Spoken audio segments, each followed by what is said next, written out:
वंदे मातरम मित्रों। मंदिर हमारी आस्था का केंद्र है। मंदिर क्यों बनाए गए? हजारों वर्षों से इस पृथ्वी पर मंदिरों की स्थापना है। यह पूरी पृथ्वी पर विभिन्न देशों में जो हजारों किलोमीटर दूर है और समुद्र पार है, वहां पर भी मंदिरों की अवधारणा पाई जाती है। हमारे यहाँ पर भी मंदिरों की स्थापना का श्रेय यज्ञ से प्रारंभ हुआ। यज्ञ से ही फिर चैत्य बने, चैत्य से विहार, विहार से मंदिरों का निर्माण प्रारंभ हुआ। मंदिरों का आकार लगभग पूरे विश्व में एक समान पाया जाता है। वे पिरामिड नुमा होते हैं, गोलाकार होते हैं। यह दिखाता है कि वे ब्रह्मांड की शक्ति को खींच रहे हैं या ब्रह्मांड को ऊर्जा प्रदान कर रहे हैं। दोनों ही स्थितियां संभव है।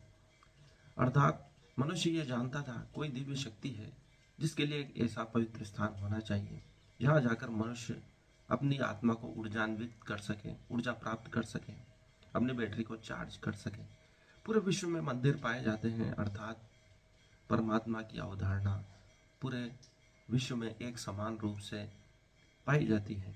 जो संस्कृतियां कभी एक दूसरे से मिली भी नहीं है, वे भी मंदिरों की कल्पना करके देवताओं को स्थापित करती है और वहाँ उनकी आराधना करती है। वहाँ उन्हें मन की शांति मिलती है, अपने कष्टों का समाधान मिलता है।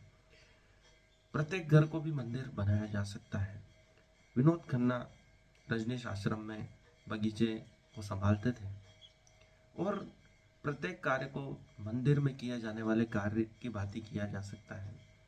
ओशो ने कहा था प्रत्येक कार्य को हम यज्ञ बना सकते हैं, आराधना बना सकते हैं। इसलिए गीता में कहा गया योगा कर्मसु कौशलम, कर्म का कौशल ही योग है। और पतंजलि ने कहा चित्तवृत्ति निरोध इति योग, चित्त वृत्तियों का निरोध ही योग कहलाता है। हम प्रत्येक कार्य को योग की भांति कर सकते हैं। मंदिर में रहकर किए जाने वाले कार्य की भांति कर सकते हैं। मंदिर में झाड़ू लगाना भी परमात्मा की आराधना है। वहाँ की साफ सफाई भी परमात्मा के लिए की जा रही है। ओशो यही कहते थे कि प्रत्येक कार्य को परमात्मा को समर्पित होकर करो। उनके आश्रम में अभी भी उस महान विद्या को सीखा जा सकता है।